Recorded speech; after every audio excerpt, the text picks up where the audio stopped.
reciban nuestro saludo al iniciar la primera actividad orientadora de la disciplina clínica.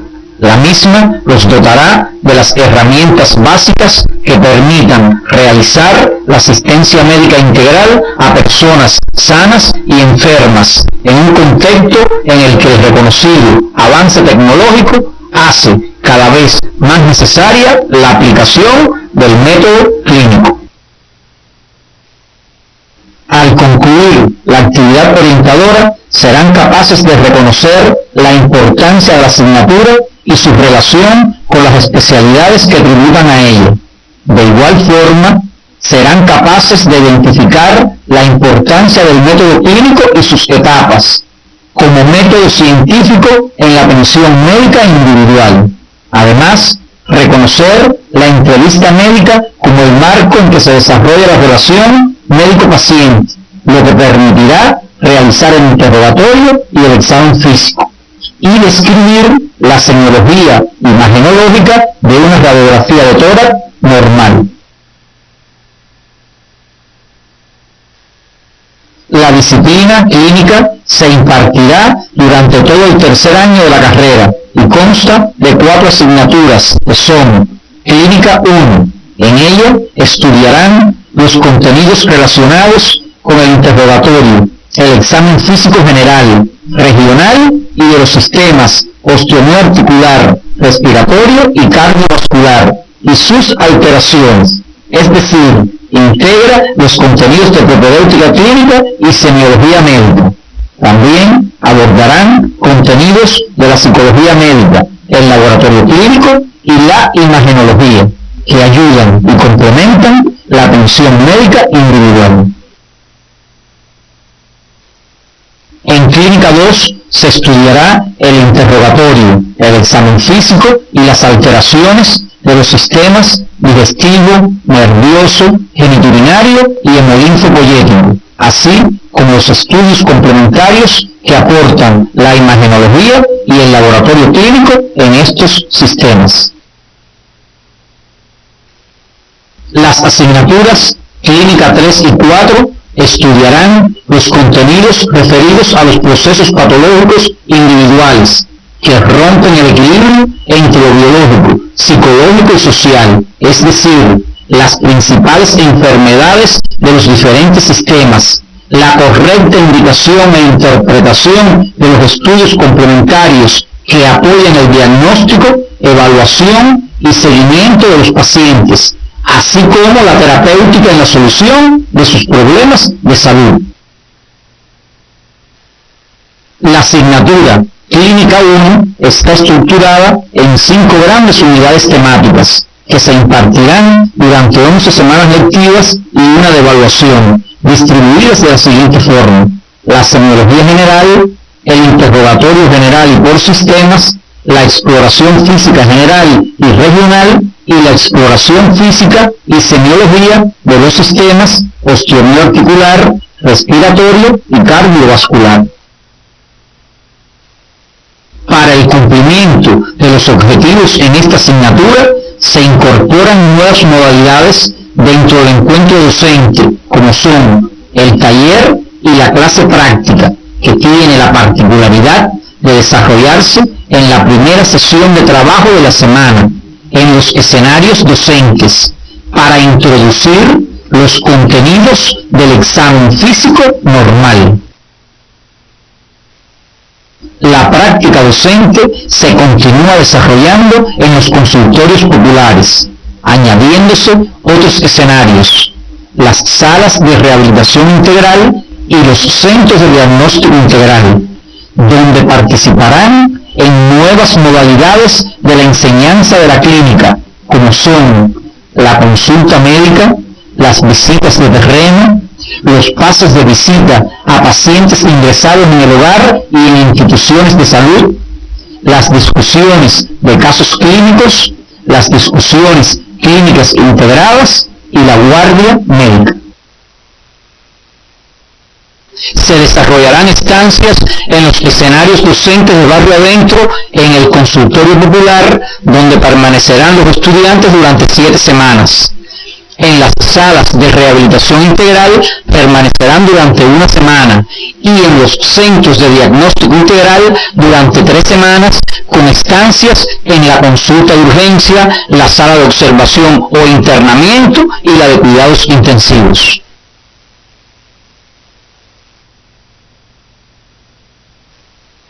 El sistema de evaluación de la asignatura estará conformado por las evaluaciones frecuentes, las que se realizarán durante las actividades de la práctica docente para comprobar la adquisición de habilidades clínicas, siendo el momento evaluativo por excelencia el seminario integrador, donde recibirá la calificación correspondiente, y una evaluación final con un examen práctico y otro teórico.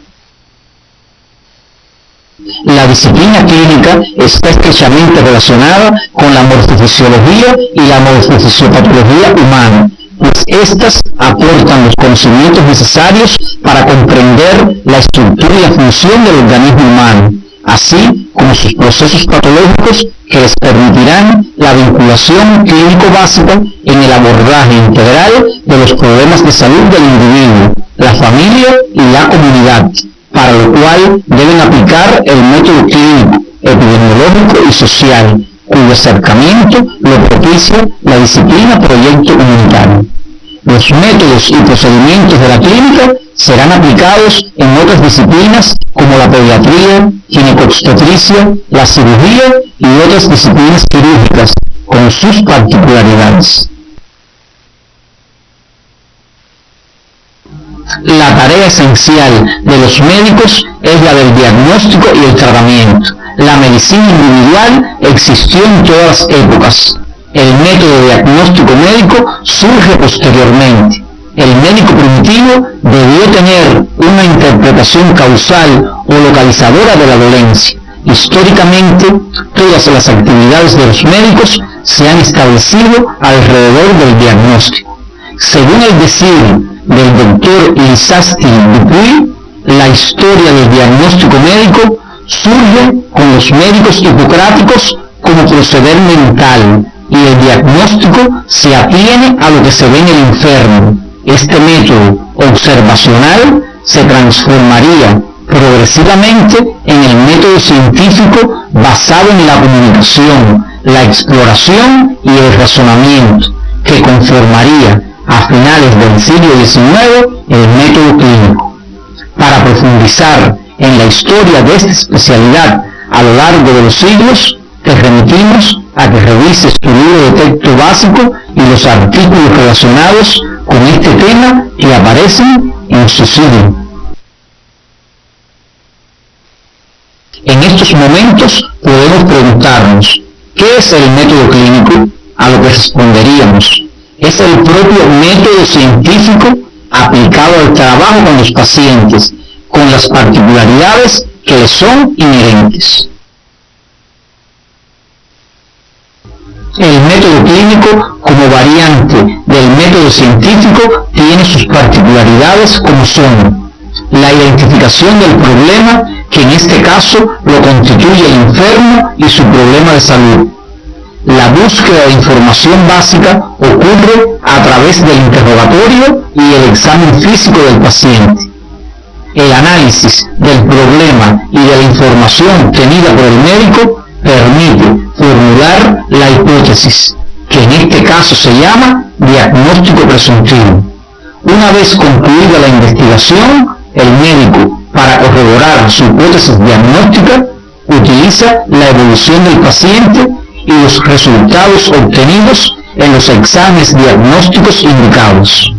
Por último, el médico, una vez alcanzado el diagnóstico de certeza, comunica los resultados al paciente y a la familia e impone el tratamiento adecuado.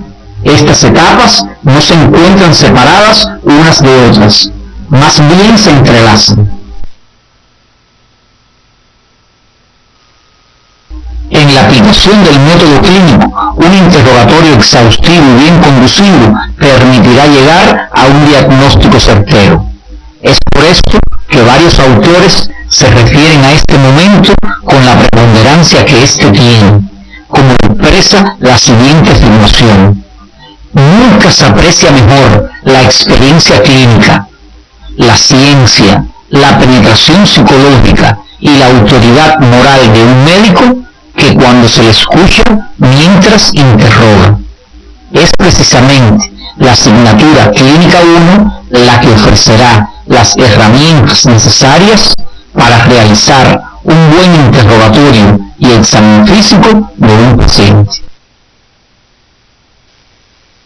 La anamnesis comprende todos los datos que se obtienen mediante el interrogatorio del paciente referentes a los síntomas de la enfermedad actual, padecimientos anteriores, su alimentación, género de vida y enfermedades familiares, los cuales deben ser registrados de una forma ordenada en el tiempo, con un lenguaje técnico que no debe trasladarse al diálogo con el paciente. La anamnesis se divide en próxima y remota. La próxima se refiere a la historia de la enfermedad actual y la remota a los antecedentes patológicos personales y familiares. Estos contenidos lo profundizarás en el estudio independiente para tu correcta preparación que te permita una participación activa en el seminario integrador de esta semana que abarcará esta temática. A través del interrogatorio y el examen físico, el médico obtiene los síntomas y signos de determinadas enfermedades, por lo que se hace necesario definir conceptos importantes de la semiología general como son los síntomas, los signos, el síndrome, la enfermedad y el diagnóstico. En relación con la definición de los términos síntomas y signos, debemos decir que ambos tienen como lengua base el griego antiguo y que etimológicamente significan fenómeno que acontece o fenómeno que ocurre. En griego ambas palabras son sinónimos, pero desde el siglo XIX se les emplea con sentido diferente. Entonces cabe preguntarnos, ¿qué es un síntoma? Definiremos como síntoma a las manifestaciones subjetivas de una enfermedad, apreciable solamente por el paciente. Entre estos constituyen ejemplos el dolor, el prurito, la visión de moscas volantes, entre otras. Galeno decía, los síntomas como las sombras acompañan indefectiblemente a la enfermedad. Para su estudio, los síntomas se clasifican según la localización, en síntomas generales, locales, alejados o a distancia, por su valor diagnóstico en comunes y patognomónicos. Atendiendo al momento en que aparecen y a la forma en que lo hacen, se pueden distinguir los síntomas prodrómicos y de accesos o ataques. Por su evolución se clasifican en estacionarios, fluctuantes e intermitentes. Como estudio independiente es importante que revisen las características que determinan esta clasificación. Para el estudio de los síntomas se sigue la siguiente sistemática: el concepto o definición, la semiogénesis o fisiopatología, la semiotecnia, la semiografía y el semiodiagnóstico. El concepto o definición es la claridad o exactitud con que se describen los caracteres genéricos y diferenciales del síntoma.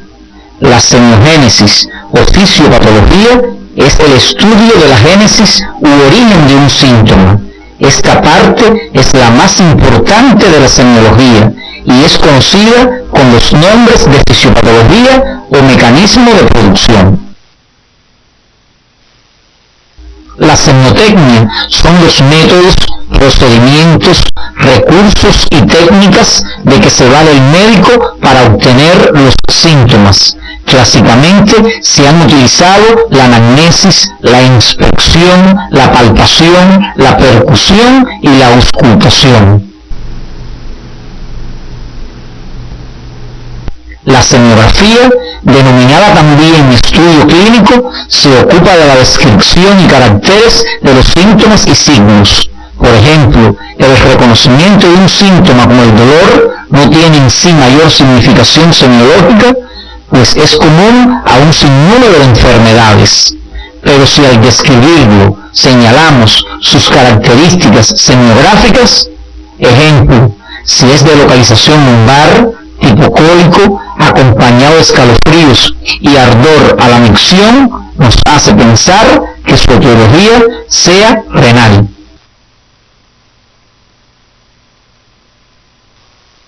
El término de semiodiagnóstico es sinónimo de valor semiológico o significación semiológica, referido en general al valor que tiene el síntoma para el diagnóstico de una enfermedad.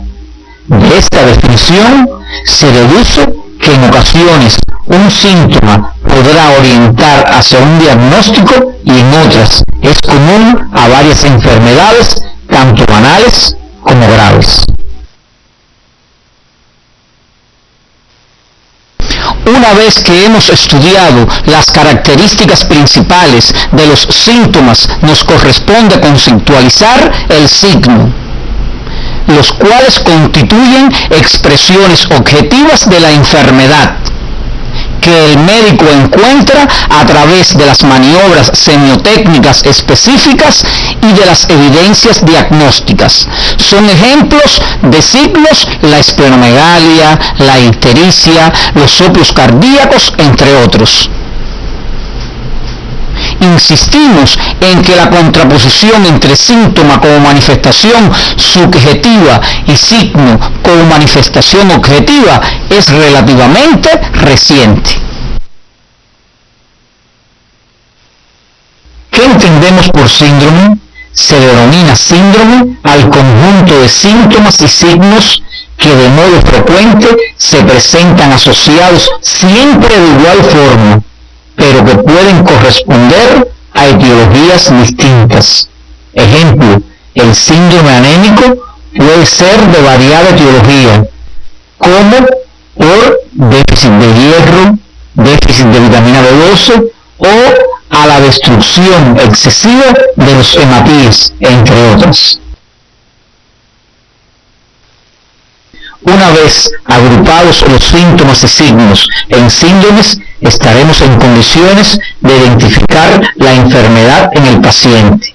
Fenómeno complejo, pues como conocen desde la asignatura Proyecto Comunitario 1, el proceso salud-enfermedad es un continuum donde no es posible en ocasiones determinar cuál es el límite entre la salud y la enfermedad. Se considera la enfermedad un proceso que traduce la falta de adaptación del organismo a los más variados agentes morbosos. Para lograr la identificación o el conocimiento de la misma, se utiliza el diagnóstico. ¿Qué entendemos por diagnóstico? Es el juicio por el que se afirma la existencia de un determinado proceso morboso, que se distingue de otros con los que puede guardar analogía.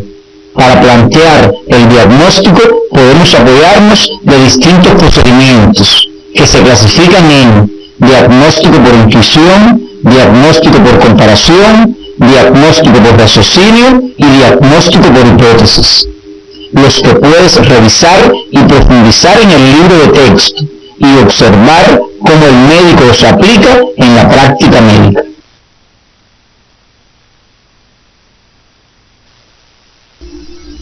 Todos estos elementos obtenidos mediante el interrogatorio del examen físico, así como los planteamientos diagnósticos, la evolución y el tratamiento del paciente, son registrados en un documento denominado expediente clínico. Es importante destacar que este documento tiene carácter científico, legal, económico y humano, y tiene una estructura básica que comprende la anamnesis o interrogatorio, que incluye los datos generales del paciente, anamnesis próxima y remota, interrogatorio por aparatos y la historia psicosocial. Otros componentes son el examen físico, resumen sindrómico, las consideraciones diagnósticas, la evolución, las medidas terapéuticas y la epicrisis o alta. Hay que destacar que el modelo del expediente clínico no es homogéneo en todas las instituciones ni en todos los países. Durante la práctica docente y a lo largo de la asignatura aprenderás a obtener y registrar correctamente los hallazgos en un modelo general para su aprendizaje, lo que constituye lo más importante.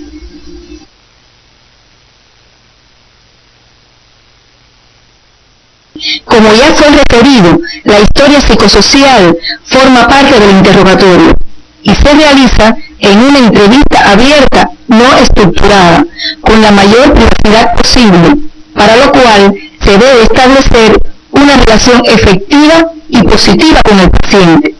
Si la información que brinda es muy compleja, se puede realizar en diferentes momentos y puede utilizarse el apoyo de un familiar para corroborar datos de interés. Deben revisar en la bibliografía básica que aparece en el CD de la asignatura la guía que le permitirá obtener y organizar estos datos.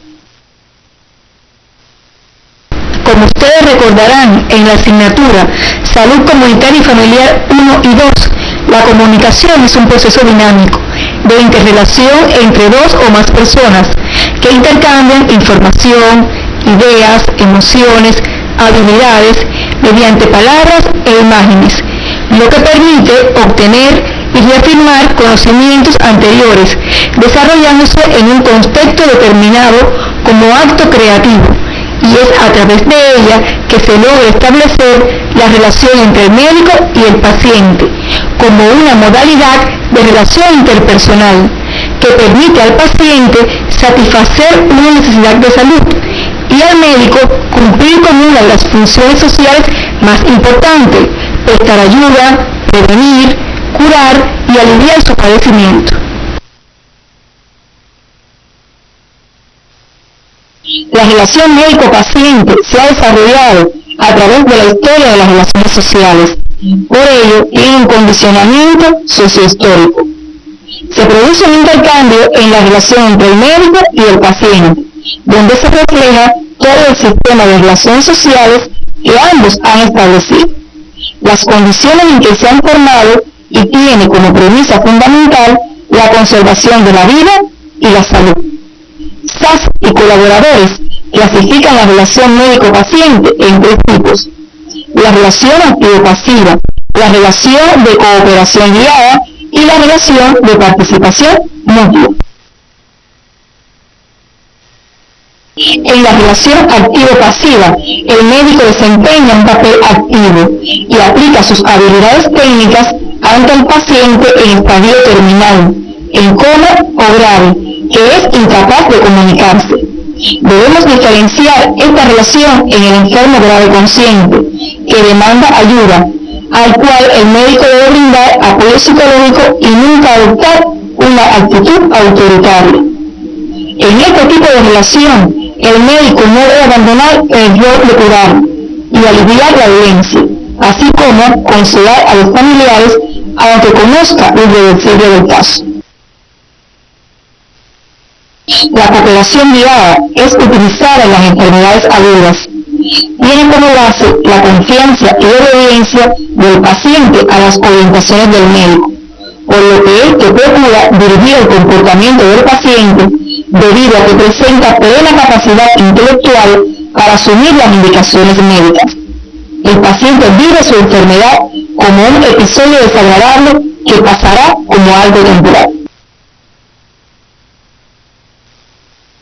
La participación mutua es típica de las enfermedades crónicas. Aquí se orienta al paciente de forma general, para que sea él quien, de modo guiado y sin la necesidad de la presencia del médico, lleve a cabo acciones de salud que contribuyan a mejorar o impedir el avance de su enfermedad. El paciente vive su enfermedad como parte de su propia vida. El médico debe brindar apoyo afectivo para que éste aprenda a vivir con la enfermedad. La La presencia de los tres tipos de relación médico-paciente se puede observar en distintas fases de una misma enfermedad y en un mismo paciente en distintas afecciones que pueda presentar. La enfermedad tiene un significado en la relación médico-paciente. Esta depende de la valoración que tiene el paciente, lo que se conoce como cuadro interno de la enfermedad o cuadro autoplástico de la enfermedad, y es la percepción subjetiva que el paciente tiene de su trastorno.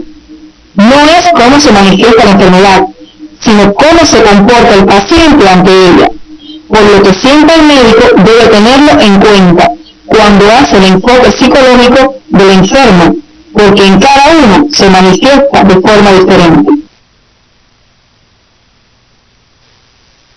El cuadro interno de la enfermedad está condicionado por 4 grupos grandes de factores: los dependientes del carácter de la enfermedad, dependientes de las circunstancias en las que transcurre la enfermedad, la personalidad premórbida y la posición social del paciente. Los factores dependientes del carácter de la enfermedad son los que dependen del tipo de enfermedad, si es aguda o crónica, las limitaciones que ocasiona, el tipo de ayuda y tratamiento que requiere, es decir, si es ambulatorio, hospitalario, clínico o quirúrgico, así como la presencia o no de dolor, la intensidad de este y las características externas de la enfermedad.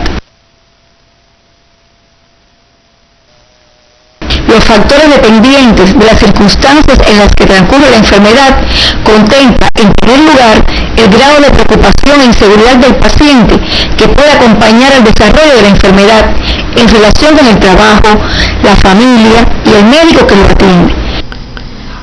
En segundo lugar, el medio donde se encuentra el paciente durante el desarrollo de su enfermedad, es decir, si se encuentra en un lugar armonioso o por el contrario problemático, en su patria o lejos de ella, en un medio hospitalario abierto o cerrado. Y por último, las consecuencias de la enfermedad, supuestas o reales, que el paciente considera que tendrá.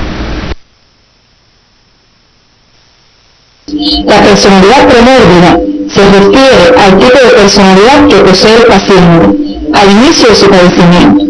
Entre los elementos que se tienen en cuenta está la edad o etapa de la vida en que se encuentra el paciente, infancia, adultez o ancianidad. La reacción emocional está determinada por el temperamento del paciente, el carácter y la escala de valores del enfermo, que determinan la evaluación consciente o inconsciente del medio que lo rodea y su situación patológica, y el nivel de conocimientos médicos que se expresa en la valoración que hace el paciente de su enfermedad en relación con la situación real. La posición social del enfermo se vincula a la labor que realiza y su relación con la enfermedad. Ejemplo, una enfermedad de las cuerdas vocales no se valora igual por una maestra que por un obrero. Para ello constituye una amenaza ya que afecta el ejercicio de su profesión. La relación del paciente con la enfermedad puede adquirir varias formas. Normal, cuando los criterios del paciente se corresponden con su estado o con lo que se le ha comunicado acerca de su enfermedad. De subestimación, cuando el paciente subvalora la seriedad de su enfermedad, no sigue el tratamiento y manifiesta un optimismo infundado en cuanto a su pronóstico. Denegación aparece cuando el paciente no le presta atención a la enfermedad y aparta los pensamientos de ella con el afán de ignorarla. Puede simular que no ocurre nada. Nosofóbica. En este caso, el paciente teme continuamente la posibilidad de estar enfermo. Se somete constantemente a investigaciones y va de un médico a otro. Hipocondríaca es aquello donde el paciente está persuadido de que sufre una enfermedad grave y da un valor exagerado a su padecimiento. Suele asociarse a la forma nosofóbica. Y la nosofilia, que es cuando la enfermedad se vincula con determinadas sensaciones de bienestar y de ganancia secundaria. aquí hemos estudiado los aspectos más relevantes de la relación médico-paciente, la que se produce durante la entrevista médica, y es el marco temporal, espacial y metodológico donde se desarrolla la mayor parte del ejercicio asistencial de nuestra profesión. Recuerda que, durante la entrevista, el médico debe saber escuchar, observar mientras escucha, interrogar, enseñar, orientar y dirigir la atención integral al paciente. Las etapas de la entrevista médica son las siguientes: la recepción, en la que ocurre el recibimiento del paciente, es el momento de iniciar la relación. Se le debe llamar por su nombre, saludarlo y mostrar una actitud afable y de respeto. La identificación, se obtienen datos generales como la edad, estado civil, ocupación y procedencia, los que brindan elementos relacionados con la enfermedad. El interrogatorio es considerado una de las etapas más importantes de la entrevista médica. En él se obtienen los datos del motivo de consulta, la historia de la enfermedad actual, los antecedentes familiares y personales, los hábitos tóxicos y la historia psicosocial, así como datos acerca de la sintomatología para el establecimiento del diagnóstico. El examen físico es la etapa más importante para el paciente, ya que éste considera indispensable un buen reconocimiento. Se debe transmitir seguridad al enfermo y el médico debe evitar cualquier expresión que indique hallazgos de una afección severa. Los exámenes diagnósticos adquieren relevancia para los participantes en la entrevista. Se deben cuidar las expresiones verbales y extraverbales sobre cualquier duda en los resultados de los mismos y evitar las tensiones que provocan, explicando el objetivo de su indicación.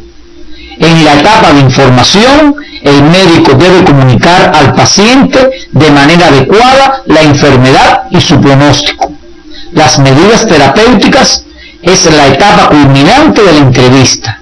Se tienen en cuenta los aspectos psicológicos, biológicos y sociales sobre la base de la historia integral que se ha obtenido.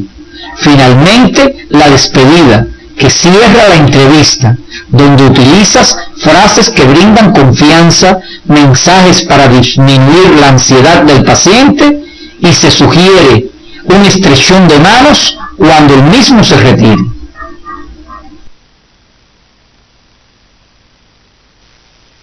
Como se ha expresado anteriormente, los exámenes complementarios constituyen herramientas para apoyar el diagnóstico médico, y estos conocimientos, de manera general, fueron abordados en la asignatura Morfofisiopatología Humana 1.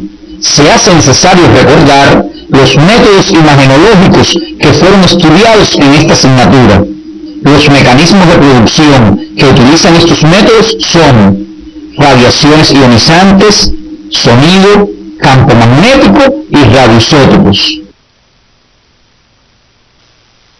Los rayos X son un tipo de radiación ionizante, descubiertos en 1895 por el físico alemán William Conrad Roentgen. Estos se clasifican en simples, contrastados e intervencionistas.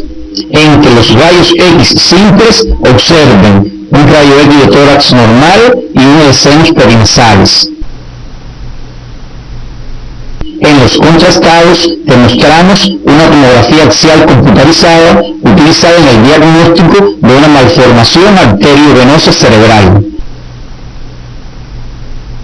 Los intervencionistas se utilizan como guía para realizar una biopsia, puncionar una cavidad o recanalizar una arteria.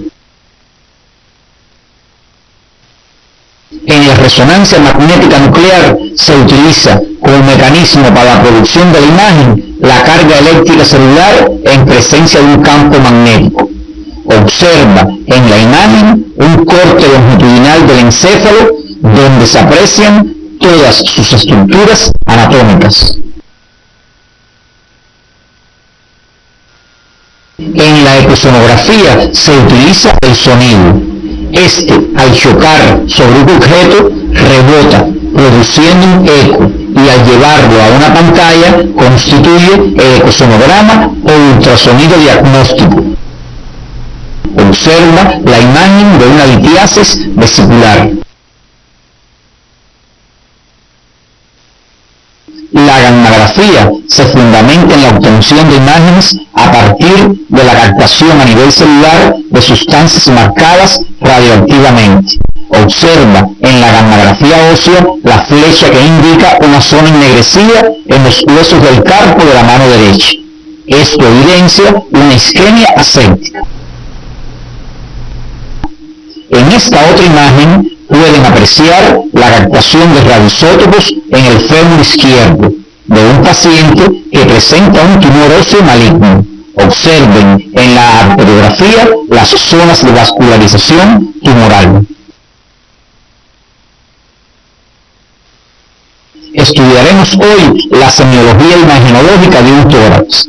Hay dos conceptos que deben dominar: radiotransparencia, que se observará de color negro, y radiopacidad, que se apreciará de color blanco. La función del pulmón es el intercambio de oxígeno y CO2. Por lo tanto, el parénquima pulmonar tendrá color negro o radiotransparente, y las estructuras óseas, vasculares y tejidos blandos de color blanco o radiopacos. Los límites pulmonares en una radiografía de tórax en vista posterior son: por debajo del diafragma, que se evidencia en dos partes, el diafragma derecho, que se observa radiopaco en su parte inferior por la presencia del hígado, y el hemidiafragma izquierdo, radiotransparente en su parte inferior por la presencia del fundus gástrico. Lateral y externamente por la piel, tejido celular subcutáneo, músculos y tejido óseo, y en su porción central por el mediastino.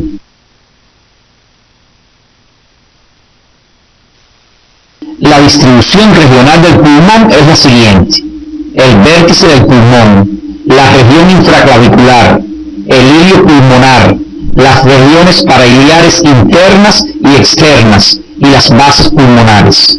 Además, la pared torácica y los hemidiafragmas forman dos senos, denominados senos costofrénicos derecho e izquierdo, y el corazón con los hemidiafragmas forman los senos cardiofrénicos derecho e izquierdo. La tráquea aparece centralmente y superior, el mediastino centralmente, y en la pared costal se verá que los arcos posteriores son los más visibles en la radiografía de tórax por su alto contenido en calcio. Entre los arcos costales superiores e inferiores se encuentran los espacios intercostales. Los omóplatos en una buena técnica deben caer por fuera del tórax. Ambas clavículas, el manubrio esternal y en las mujeres las sondas mamarias.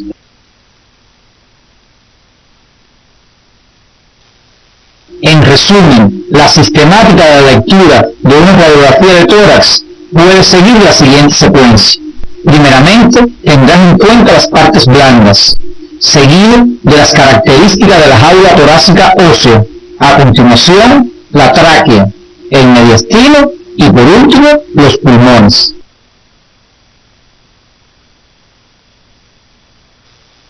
Como estudiaron en la asignatura Morfofisiopatología Humana 1, el diagnóstico por el laboratorio clínico constituye una herramienta fundamental para corroborar o rechazar las hipótesis planteadas ante la situación clínica de un paciente. Una vez que el paciente acude al médico de acuerdo a los síntomas y signos encontrados en el interrogatorio del examen físico, llega a plantearse una hipótesis diagnóstica. Dentro de los recursos con que cuenta para confirmarla, utiliza la indicación de los estudios analíticos. Se orienta entonces al paciente cómo, cuándo y dónde se les realizarán. Posterior a ello, en dependencia de la circunstancia en que se encuentre el paciente, sea urgente o no, Este se somete a la extracción de la muestra biológica para dichos estudios. Puede efectuarse en el laboratorio o en la cabecera del enfermo. Una vez obtenida la muestra, se realiza el procesamiento analítico, el cual concluye con la emisión del resultado que llega al médico. Es entonces cuando ocurre la confirmación o no de la hipótesis diagnóstica.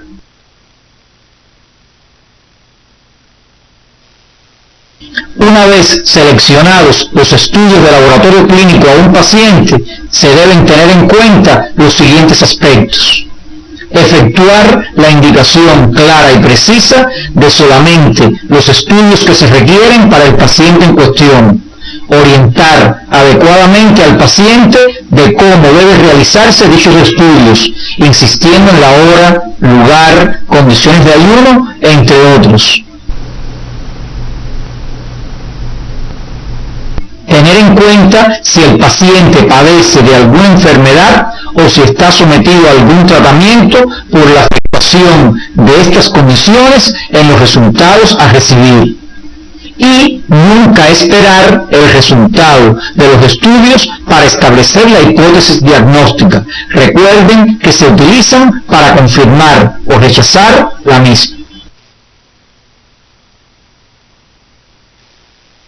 Una vez concluida la actividad orientadora de hoy, llegamos a las siguientes conclusiones.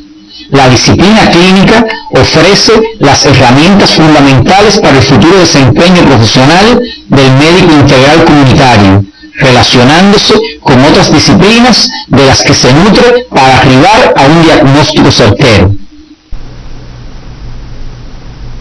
El método clínico es la aplicación del método científico al trabajo con los pacientes, de manera organizada, sistemática e invariable, el cual utilizarás durante tu práctica profesional para lograr la excelencia en la atención médica integral.